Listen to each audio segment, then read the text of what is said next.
time for everything. Ecclesiastes 3, 1 through 8.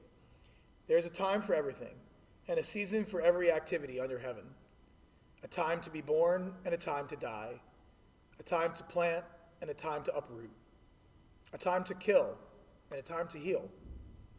A time to tear down and a time to build. A time to weep and a time to laugh. A time to mourn and a time to dance. A time to scatter stones and a time to gather them.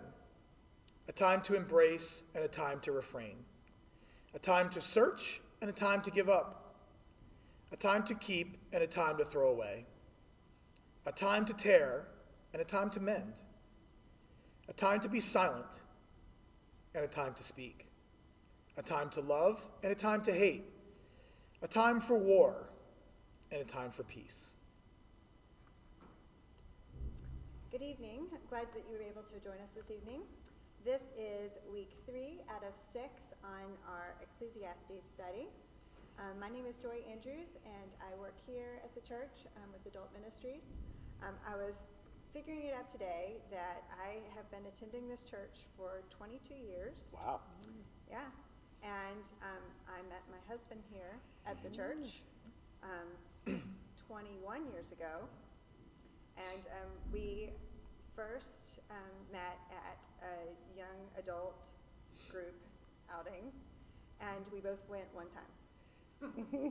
So this year, Fate. yeah, Very efficient group. yeah, it was. It worked. It worked. It worked very well. So this year we'll be married 20 years. Okay, why don't you go ahead and introduce yourself? I'm Warren A. Kempf. I am a high school teacher at James River High School in Chesterfield. I'm married to a wonderful woman who's so much better than I am, Pam Myers Kempf. And we have 2 boys, Joshua, who is 12, and Nathan, who is 9. We have a lot of sports in our house. We've been coming here, actually, when Pam and I first got married, we were looking for a church and wanted to try something a little different, and we came here and never went anywhere else. We were like, well, we'll give this place a try, and we just started coming here, and pretty much have come here ever since when we first got married. And so, yeah, we've been here, kind of grew up in the church. I'm also a deacon here at church as well. I've been a deacon for 3 or 4 years, and I know your husband. I work with him all the time. He's great. Mr. Andrews. He has a parking spot right down below. Yeah. He always parks in the same spot. It's great. I'm Margie Chevalier, and I came to West End 2 years ago, and one of our wonderful members, Jill Wells, I met at a quilting class, and she told me about this church, and I'm like, Warren, I came here and can't get rid of me. And let's see what else. I have 2 grown, wonderful stepsons, and the most beautiful cat in the world named Goldie. That's great. I'm Kevin Green. I'm one of the pastors here. I'm married to Kim and have a son and a daughter, both newlyweds, and so in-laws. And, anyway, that's we're supposed to talk about when we came to the church. No, She anything. just did All it, right, so I okay. can piggyback on it. I've been here a while, so that's all I need to say. All right, Warren read the poem in chapter 3 of Ecclesiastes, and it talks about how there's a season for everything, and ultimately it says, there are good things and there's bad things, but God is in control of them all. And so our first question for tonight is, how would you describe your current season? Well, I'm going to say I'm a high school teacher, so I am virtually teaching. We started the year in Chesterfield virtual and finally got in a groove, and we went back to a hybrid model, and that didn't work. We did that for November, and we went all virtual basically after that. Pam has been working from home since March, and the boys have been home from school since March. So there's a lot of Kempf family time, which is, one of those things that I think there's challenges, of course, like anything else. But I think this is something that I personally, I think I'm going to look back on as something really cool, like remembering the really cool things that we've done and the times we've been able to spend together. And sometimes I think we drive each other crazy because we're around each other all the time and we get bored, and the boys want to hang out with their friends and I want to hang out with my friends. And there's challenges. And as a teacher, talking to a computer screen is challenging. Normally I can make connections with kids and talk to them one-on-one and really see them and kind of help them. And it's hard to do that now in a virtual world. You have to rely on them a little bit more, which can be hard. But I think, overall, I've adjusted. This is my 22nd year teaching in high school, so it's the first time, teaching to a computer screen. But I think we've settled in a groove, and I think it's when I relax and realize that God is in control, then everything is fine. When I try to be in control and try to make things the way I want it to be, it doesn't work out quite as well. So. Margie or Kevin? Go ahead, Margie. All right. Well, this question is somewhat difficult for me because if I'm going to describe my season, I have to be a little transparent and a little bit vulnerable. Because I live with, or have lived with, bipolar depression most of my life. And I have accepted that God is asking me to live with this because it's been for so long. And it can be difficult, but there's also been some good parts of it in that when I'm feeling well, I really appreciate life. And I think about the preacher who found no meaning in life, and I'm sad for him because I feel like there is meaning to this world. I do find it challenging in motivation. And I say these things just for if there's someone listening who does deal with depression or has someone they love that deals with it. Just know that motivation can be hard. They're not making that up. And just love them and help them grow. And if you are the person, just know that God sees you, that He loves you, and, just look for the bright spots. The motivation thing is something I think our family has struggled with through some of this. I think it's, Yes, I think the everybody. world tells me I don't have to go out and exercise, so I can just sit in my house and not talk to anybody, and that's fine, right? I can just sit here and just be in my little cocoon. But you're right. I mean, that motivation can be definitely. A lot of people I know are struggling with that. Yeah, I think that's a good. yeah. You don't think about that, Yeah. right? But the motivation is huge. Mhm. And Margie, I really appreciate your transparency on that too, because you're right. I think we're all feeling.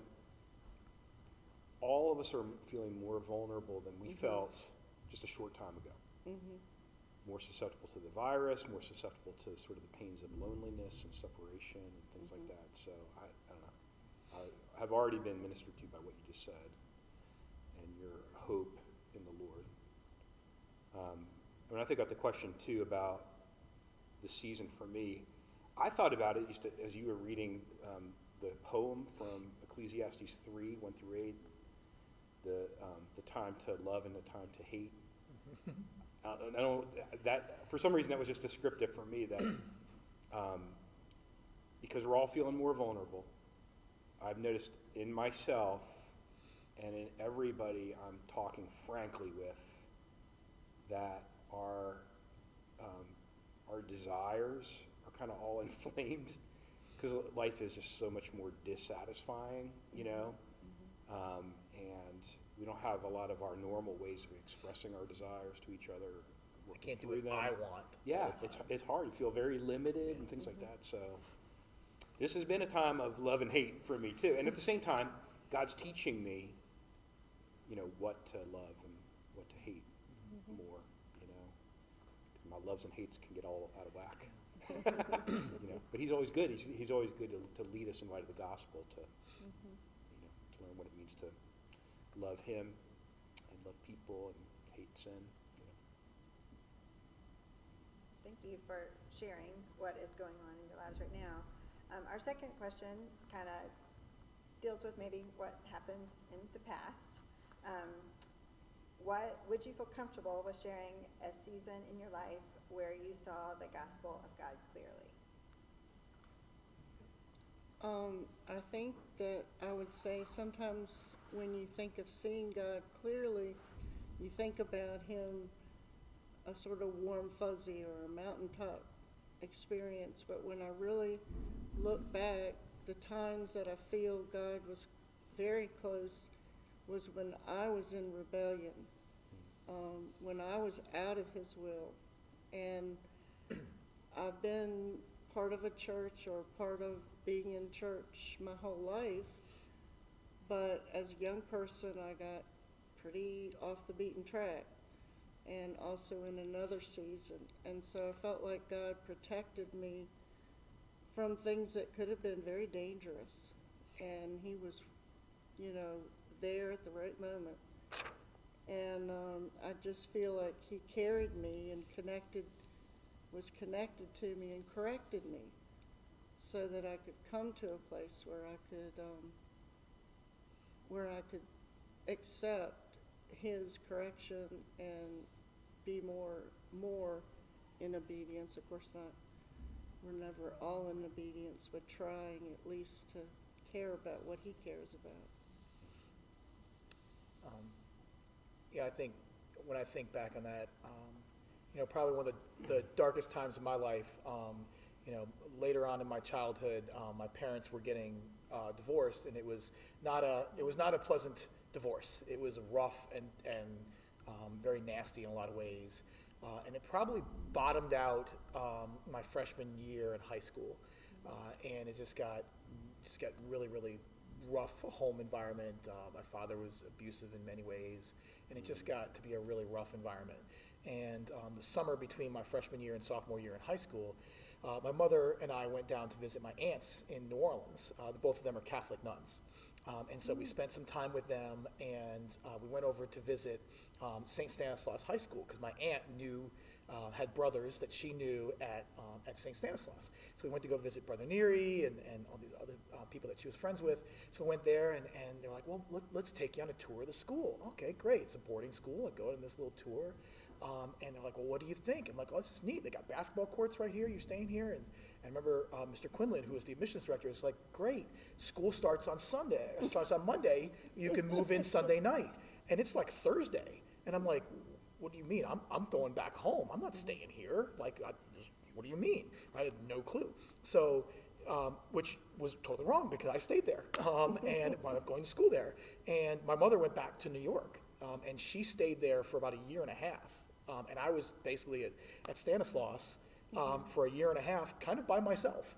And the first month or so was miserable. I mean, I cried myself to sleep every night. I'm alone. I'm abandoned. Nobody loves me. I'm by myself. And realizing through that dark time that I wasn't alone, and I didn't know that at the time. And really, that was the absolute best thing for me. Was to be there. And my mother was doing the best thing for me. She got me out of that toxic situation and put me in a place where I thrived. And much of the person that I am today was made 30 years ago. There, I found father figures in my life. My high school basketball coaches, Coach Spell and Coach Ladner. Coach Ladner was the best man in my wedding. He has been a father figure to me. Brother Joseph and Brother Noel, who really gave me a lot of godly advice and really guided me.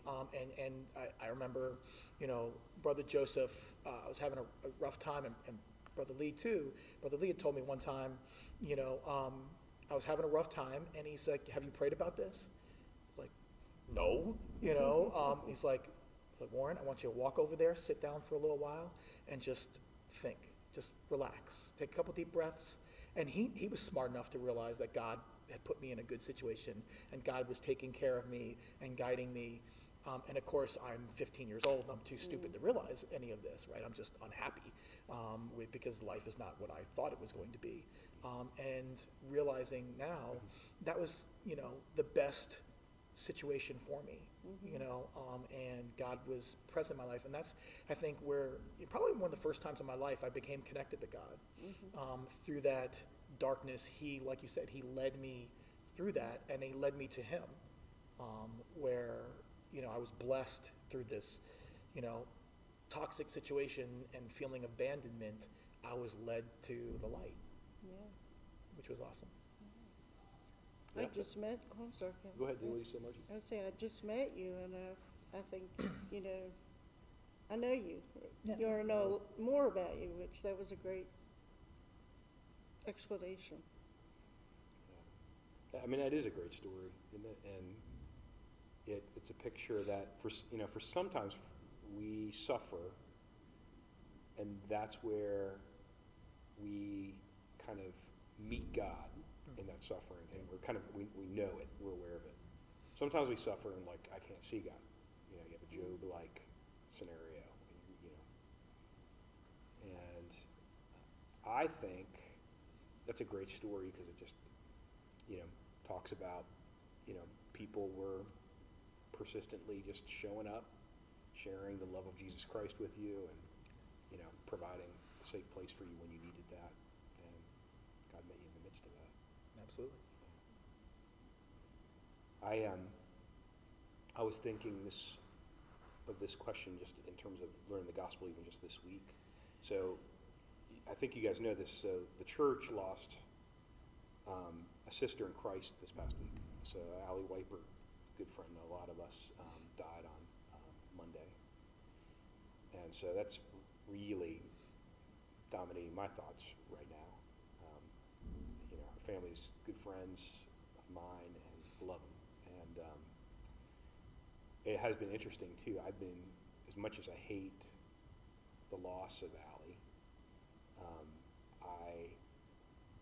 I've been met by God because, when I'm sad about her loss, that kind of bad feeling, I normally associate with a bad feeling, God's turned that into a longing for the day when he'll come and make all things new. It's also, I think, when you only feel those kinds of feelings when you love somebody too, right? So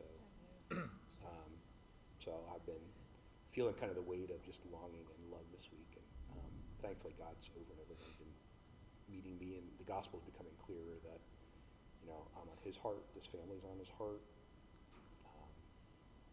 and he's also entered into our world so that we're going to a place where we don't lose people anymore to death, because there's no more death or crying or pain.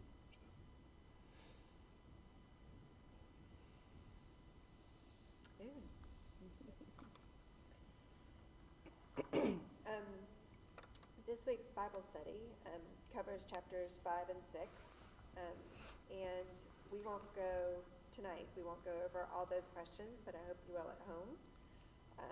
But just want to give our panelists a chance to talk about something that they learned or something that gleaned from those couple chapters or from the whole book.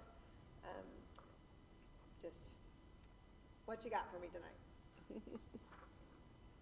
Go ahead. Well, I guess through the more that I read through this, the word that kept standing out to me was meaningless. I kept reading the word meaningless, and all these different things that are meaningless, whether it's, quick with my mouth and being smarter, that's meaningless. My speech is meaningless, and my love of money, and you love money and never have enough, that's meaningless if you're questing out for money. And I think part of that is, in reading this, the things that are meaningless a lot of times are our earthly desires, right? The things that we want, that's meaningless. And having sometimes to remind ourselves what is really important, what should I be focusing on? And sometimes we feel like, we're not in the right path, or not doing the right thing, or, you're frustrated or whatnot. But those are the times I think we have to be reminded of what we need to focus on. Like you're saying, like we said earlier, I think, this is a time where we're frustrated a lot. We're not getting what we want, and we're, but that's meaningless, right? What is the real meaning? What should I be, focusing on, right? And a lot of times that leads us to kind of the correction. I've wondered through this whole pandemic thing, is this God's way of correcting our focus? That instead of focusing on like I said earlier, what I want to do. I can't do what I want to do, right? And I'm frustrated and I'm upset, but that's meaningless, right? Because what I'm frustrating on is meaningless. What I need to be focusing on is not going to make you upset, right? If you focus on the right thing, then then you're not frustrated. Like, it sounds like this person writing this book is constantly frustrated, right? If you focus on this and this, you're meaningless. You focus on this, you're meaningless. But that's because you're not focusing on the right things, right? Like, maybe this is a good way, this pandemic and this time is for us to, correct our focus. That's good.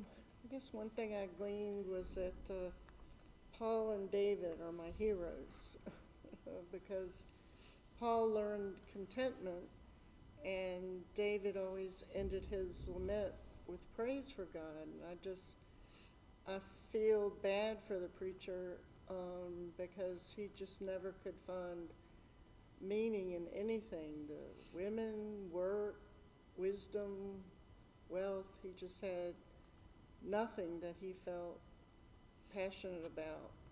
And I think one of the reasons that, I don't know if this is absolutely correct, but he only talks about the women he loved, relationship-wise, was love the woman you love, or live with the woman you love, or to be, it's good for two or more to be together. But he never talks about having friends or any relationship he was in. And I find my friends and the people that I've known at West End to be my lifeline. If I didn't have those relationships, I just don't know where I'd be in my relationship with God, and he doesn't even talk about God until the very end. And I guess even through all my years of dealing with depression, I've never thought life was meaningless. I find something that's worth being passionate about, whether it's art or people or God, or there's something worth living for. And so, I don't know if I said this before, but I tell about this not to point to myself, but to anybody living with these things, to just know that God sees you. Mm-hmm.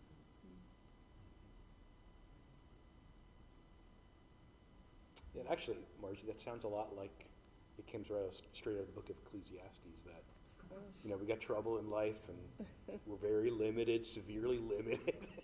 Yeah. But God is over, all these things. He sees you.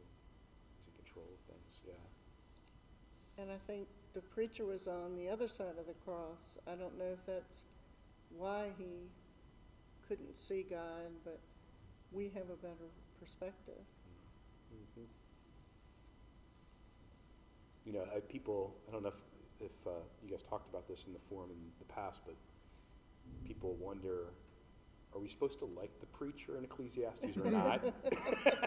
Is he supposed to be hated, or is he supposed to be identified with? And I think he's kind of an enigma. I don't think we totally know. Tonight I'm identifying with him a little bit, though. Not that I've got no hope, because Jesus is my hope. You're right. I live on that side of the cross, but I do think I liked the last part of chapter 5 into chapter 6, where he talked about all the things that he pursued, but they were disappointing. And I identified with, I made me think, am I ever really able to learn about contentment in God? Am I ever really able to learn that unless I experience disappointment? I think normally I want to be like, I want to learn contentment in God, but I want to go through the pain of being disappointed or being a disappointment to people. That's even worse, There's one thing if I'm disappointed in you guys, but I don't want you guys to be disappointed in me either. But maybe that's the only way the normal way that we learn to be content in God, right? Because as I go through my days, things can actually even be very good things, but I can't make them into idols or put them in God's place. Instead, I have to recognize they're limited and say only God is unlimited, or they're going to fail me if I make them into an idol. They'll enslave me. But if I bow the knee to God, there's freedom. You're just going to wind up frustrated and angry. Yeah. And I think, It says that in here, yeah. you use the word frustrated for him. You're like, oh, this dude is so frustrated. Right. Everything is a dead end. I focus on this, and that's meaningless. And this is meaningless. Yeah, Yeah, but tonight I'm identifying with that. I'm like, that's right. That's I have to always say, even a good thing I can't put any hope in. Wisdom. He says having wisdom. Yeah, I talk about wisdom in 7. Yeah. Yeah, sometimes he's like, even wisdom's not that great. So, yeah. Although there are a couple times in this book where he does say, enjoy what you have. Yes, that's And true. He'll bust through with that, Yeah, yep. he will. And so it's like, all these things are bad, but just enjoy what you have here. Yeah. Because it's like, okay, just be good. They're still gifts from God. Yeah. Well, and I think the time that we're in right now, right, that again, there's so many gifts right now. We're going to look back on all of this family time that we have gotten, the 4 of us in our house have gotten to spend together. We've kind of been forced to spend together. But it's going to be, I was telling Pam the other day, we were talking about how one of these days our kids aren't going to want to hang out with us anymore. Right now they want to because they have no choice, right? They have no choice. They have to hang out with us. No, they can't hang out with a lot of their friends, so they have to hang out with us. But we need to enjoy this. We need to love that right now, that we're all home together and we're playing games together or watching movies together. This is, we need to thank that as a blessing. Look at it as a blessing, not a crutch that we're stuck together and, sick of, we're ready to hang out with somebody else because we've been hanging out with each other for 11 months, And Warren, that does sound like the preacher in his Yeah, finer it's moments very where much he's like, hey, this is a gift and Right. it won't last forever. No, it's So not. I enjoy it now and then I entrust it back to God. Right. Comes and goes. And I think that's right. That does sound like Ecclesiastes wisdom to me. Right now. He'd fit in a pandemic, right? He would fit in right now, right? I can't do this, I can't do that. Political time, he'd fit in the political time. Nobody's happy. It's all meaningless. Yeah. Well, we've pretty much run out of time for this evening. Are there any last comments about what we've talked about or anything else with Ecclesiastes for tonight? You guys got any zingers? Come on, lay it on us. I've just enjoyed hearing both of you talk. I feel like I've learned about this book more just from listening to both of you. It is. It's a great way to kind of learn about the themes of the book. I like it. Yeah. Yeah. Absolutely. I think it's been good. Reading that has been a good reminder of, what's important in life. What is important? There's a time for everything, right? I guess there's a time for a pandemic. Right? There'll be a time. There's a time for a pandemic. I don't know what's after the pandemic. There's a time for health, right? Yeah, that's right. There's There we go. there's a time for life, and there's time for death, and there's time for a pandemic, and there's a time for no pandemic. So I'm looking forward to the no pandemic, but right now there's a pandemic, and that's fine too. All